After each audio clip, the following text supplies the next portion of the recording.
السلام عليكم ورحمة الله وبركاته دمان أغيارته كسو دواده كيستا تي في iyo barnaamij kale barnaamijkeenan maanta waxaa marti inoogu ah aqoonyahan falanqeeyo weyn ee xagga siyaasadda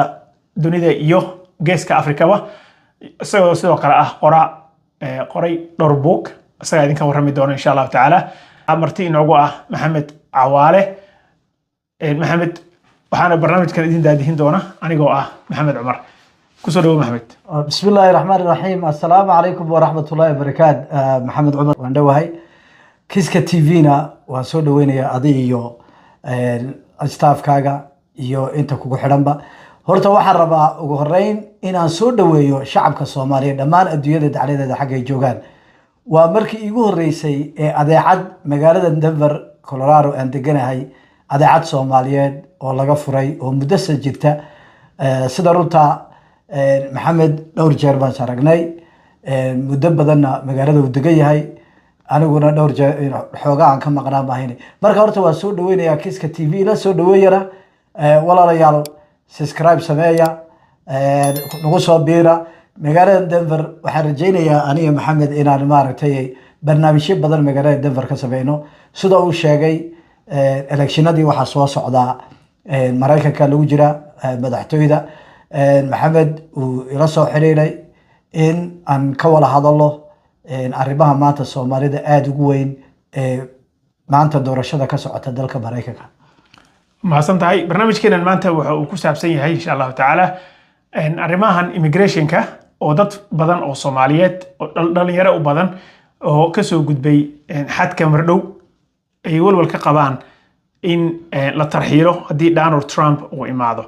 محمد وقت بدن أياد جلسي أرنكاس بل شعبك أقوى بسم الله الرحمن الرحيم هذا مر لبعض ولا ليال وروتيس محمد وحجرا الير أد وبدن مجال دنفر حتى جوجا مريكان ودنا وسود دقي وحدود كسود دافي وأنا فهمي كرا والكا هي عبسده كجرتا خاصة ولي وقت كمان تأجوجنو ودونالد ترامب وعرريو وقال عبسي قبو إن waxay iska weydiino warutiisa video xitaa waxa jira kiiska TV soo galiyay kiista qofkaan hore aragna imikana booqo kiista TV oo soo galiyay video yar oo gaaban oo ka hadlayay sidii looga gudbi lahaa amba sidii maar looga tabaabashaysan lahaa sida Soomaalida dalka degan ee badan Minnesota iyo meel walba gobolka kasta ku dhaqan sidii ay uga qayb gali lahaayeen shacabkooda ay badbaadiyaan anaguna aan isbadbaadino because dagaal baa soo socda dagaalka siyaasadeedna anaguna taaban doona waa gartay marka dhalinyartan hadda madaxweynaha hadii uu noqdo Donald Trump iyo haduu Kamala Harris ay haysato maxay ku kala duwanaanayaan horta siyaasadda shakhsiyadda way kala gedisan yihiin laakiin aanu ma qabo horta siyaasadda arrimaha gudaha waayadii hore Democratic iyo Republican aad buu kala fogaayeen imika waxa kala fogo inta badan isku dhow yihiin maxaa yeelay waxa kamid ah gudaha horta dad ku horeyno waxay ku kala gudisay ma jiro iyagu labaduba waxa uu shaqeeyaan Republican iyo Democrat ba tijaarta waxa uu shaqeeyaan maaragtay warshadaha hubka sameeya waxa uu shaqeeyaan aad uga soo horjeedaan in nolosha shacabka bilaadanka shacabka Mareykanka loo biiriyo waxa la yiraahdo minimum wage ka loo yaqaan ognahay anagu ku wala dhaqan Mareykan minimum wage hortaygo ma beerinayaan maxaa yeelay oo taakeena waxa keenta siyaasadii Mareykanka ahayd waliba guriga sare aqalka sare maarta sanadka iyo representative-ka amba loo yaqaan aqalka hoose intoo dhanba maanta waxa xukuma loobiyada maartay sida APAC oo kale waxa xukuma ku hubka sameeya waxa xukuma ku shaqooyin kale waxa xukuma kambaniyada waaweyn ee Walmart maartay Amazon-ka xitaa Uber-ka marka waxay sameynayaan waxay ku kala gadisneen wage suppression waxa la yiraahdo wage suppression in minimum wage la kicinin arrimaha dibadda siyaasadda arrimaha dibadda waa isku mid Maxamed ow maanta Israel bay wala taageeraan hubbay doonayaan inay Ukraine bay doonayaan hub siiyaan way ka siman yihiin marka maanta waxay ku kala disan yihiin waa tiyaatarka la ciyaarayo waxa la ciyaaraya dadka la iskaga dhigay in la kala gedisan okay su'aasha ay dad badan ku weydiiyeen oo dhalinyaro ah oo xuduudda ka soo booday hadeer haddii Trump uu qabsado mana la tarxiilaya walwalka ay qabaan dadkaas maxaad ka tiri video warana kaga hadashay horta Donald Trump wuxuu tarxiilaya iska yiri wax ma tarxiili karo sharciga dalka Mareykanka waxa xukuma waxa la yiraahdo baarlamaanka systemkooga amba habkooga ma dawladdu waxa parliamentarian weeye sharciga ay mariyaan baarlamaanku baa shaqeynaya laakiin dhawaan waxay soo saartay wasaaradda immigrationka waxa la yiraahdo temporary protected status oo ah haddii inta imika timiday dacwadooda waliba dacwadooda markay isdhiibaan haddii xitaa dacwadooda la diido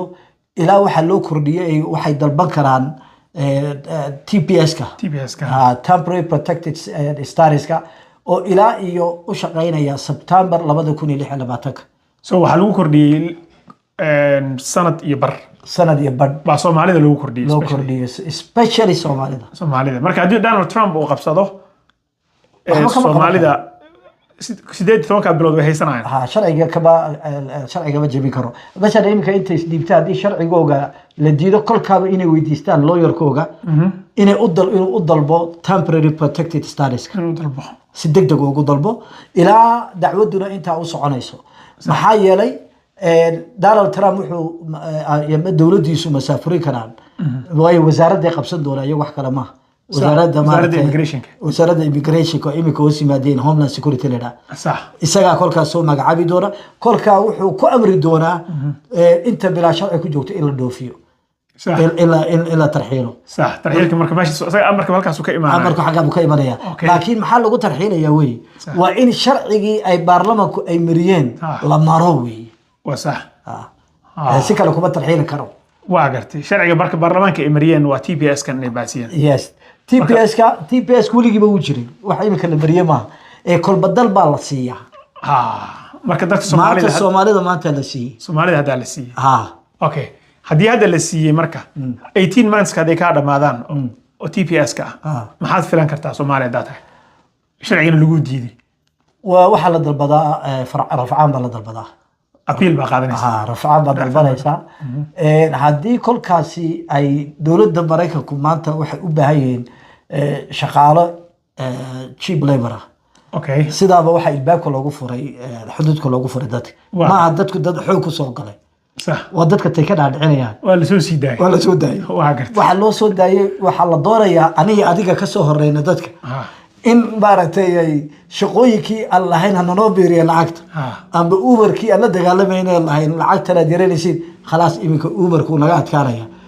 waayo qof walba imika waa lagu qaljabinaya waka way suppression balena صح marka dadka cusub oo hadda Soomaalida ah soo galay oo sharci sugayaasha ah iyaga hadda wax dhibaato ah oo ay ka cabsadaan meesha ma yaalaan mid qoraar kula taliya inay iska ilaaliyaan inay sameeyaan dhibaatooyin waxa laga faa'iideysan karaa dagaalo dambiyo loo baahnayn in xabsi galaan inay waxyaalaha maandooriyaha ay galaan haddii aad yeelatid criminal record kolka aad bay ugu dhibareynaysaa inay ku tarxiilaan dadka lagu horeeyay inta badan weega midna waxa rabaa horta inaan dadka Soomaalida aan ogeysiyo boogsoontiin in dadka Venezuelaanka ee sida Soomaalida kalaba xuduudka soo dhaafay iyaga lacag gooni la siiyo maya yes waxa la siiyaa $1,000 bishii waxa la siiyaa guri bilaash mudala laga bixiyaa cunana waa la siiyaa oo waliba food stamp ka leeyahay waa gartay marka Soomaalida lama siiyo Soomaalida iyo dadka loo siiyo Venezuela maxaa loo siiyo dadka Venezuela wadi arkay magaalada ku buuxay noo sababay marka Venezuela maxaa loo siiyo waxa loo siinayaa waxa loo dan leeyahay Venezuela waa dalka gas wuxuu leeyahay mashidaal shidaalka waliba reserve adduunyada ugu badan marka dadkan waa dad muddada dheer soo socota la rabo in gacanta la soo gashado annagu waxa noqonay dad maartay iska masaakiina dhulkoogi laakiin khayraad leeyihiin oo u baahnaynba in la sii maalgashado si dalkooga khayraadkooga loo boobo waayo Soomaalida khayraadkooga soo laba dhib yar tahay waa in qabyaaladu loo kala jabo aniga Maxamed Cumar baa lanagu noo doqay kara marka Soomaalida waa fududahay iyada wax lagu bixin maayo iyaga waxa lagu bixin sharci deelan bay nasiib leeyihiin waa ka laakiin Venezuela lacag baa la siiyaa iyaga lacag baa la siiyaa hoteelana waa la dejiyaa Soomaalida waa adiga arkay Soomaaliba haysa dadka kale xitaa wadiga arkay xitaa Afrikaanka masaakiinka wadooyinka toogsanay wadiga arkay wadooyinka weyn jooga warqad sita la baartay Mauritania meelaha ka yimid iyo Senegal iyo bay ka yimid masaakiin Okay Maxamed waa mahadsan tahay dadkan niyadda u dhisaynaa wax ay ka cabsadaan ma leh haddii Donald Trump uu qabsadana waxay isticmaali doonaan TPS programkii haddii uu Kamala Harris joogtana waxay isticmaali doonaan TPS-ka hadduu ka dhamaado sida Maxamed noo sheegay waxaad isticmaalaysaa temporary protected status TPS waxaa qaadanaysaa appeal hadduu ka dhamaado oo wali sharci aan lagu siinin marka janskaaga ugu fiican yahay in 4 sano oo Trump kaga dhamaataa laga yaabaa arrinkaas wax kale oo nagu kordhinaysa ma jirtaa Maxamed way jirtaa waxaan rabaa dhamaan inta Denver oo quramayna xitaa Colorado dhan jooga haddii aad u baahantiin maartay insurance caafimaad uma baahnid inaad sharci yeelatid aniga ila soo xiriira hadduu ilaa aniga inii qalqaalinaya meel baa maartay u soo helay oo ka caawisa oo caafimaadka maartay Medicare-kii baa la siinaya marka hadduu ilaa numberkaygana aad ugu qori kartaa warka war muhiim Medicare yaanu qalqaalinaya caafimaad bilaash la siinaya dadkaas haddii hata aysan lahayn sharci dabcan saddex baan yani mikaanba u geeyay saddex qof aan ula hadlay marka uma baahno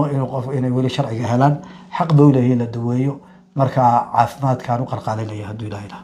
warkaas war ka sii weyn waxaan sheegaynay oo dhan waa mahadsantihiin dhammaan والسلام عليكم ورحمة الله وبركاته.